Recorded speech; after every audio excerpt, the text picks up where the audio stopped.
আপোনালোকৰ ধৰ্মীয় সংগঠনটোৰ নাম কি? কাৰ্যপ্ৰণালী কেনে হ'ব? আমাৰ ধৰ্মীয় সংগঠনৰ নাম হৈছে শ্ৰী শ্ৰী কৃষ্ণ শান্তিধাম, নলবাৰী, অসম। আমাৰ শ্ৰী শ্ৰী কৃষ্ণ শান্তিধামৰ মুখ্য কাৰ্যপ্ৰণালী এনেধৰণৰ হ'ব।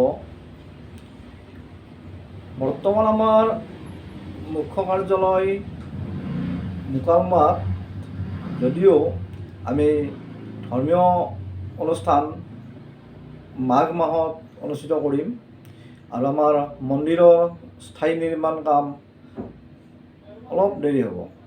আমাৰ মাটি ঠিক ঠাক হোৱা নাই, যদিও আমি আগবাঢ়ি আছোঁ। আমাৰ কাৰ্যপ্ৰণালী হ'ব, আমাৰ মন্দিৰৰ দুৱাৰ মুকলি হোৱাৰ দিনৰে পৰা অবিৰতভাৱে আমি শাস্ত্ৰ পাঠ হৈ থাকিব 24 hours, 24 ঘণ্টাই।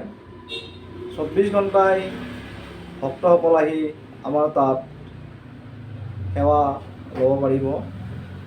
ৰাতি 12টা বজাত আহে, তেখেতে ৰাতিপুৱা 5টা বজাত আহে। যেতিয়াই নাহক আমাৰ তাত ভকত থাকিব। ভকতসকলে তেখেতসকলক পুষ্পাঞ্জলি আশীৰ্বাদ দিব। যিকোনো সময়ত যেতিয়াই মানুহ আহিব পাৰিব, তাত আমাৰ শাস্ত্ৰ শুনিব পাৰিব, শাস্ত্ৰ নিজেই পাঠ কৰিব পাৰিব। কোনো ধৰণৰ আমাৰ বাধ্যবাধকতা নাথাকে, কাৰণ সকলোবোৰ অনুষ্ঠানতেই বাধ্যবাধকতা থাকে। ৰাতিপুৱা 6টাৰ পৰা সন্ধিয়া 6টালৈকে দৰ্জা খোলা থাকে, যদিও বহুত মানুহ আহি দৰ্শনাৰ্থী আহি ভক্ত আহি ঘূৰি যাব লগা হয় আৰু নিৰ্দিষ্ট সময়ত আহিব নোৱাৰে। সেয়েহে আমি শ্ৰী শ্ৰী কৃষ্ণ শান্তিধামত এয়া নতুন ধৰণৰ নীতি নিয়মেৰে আগবাঢ়িবলৈ মনস্থ কৰিছোঁ। হওক।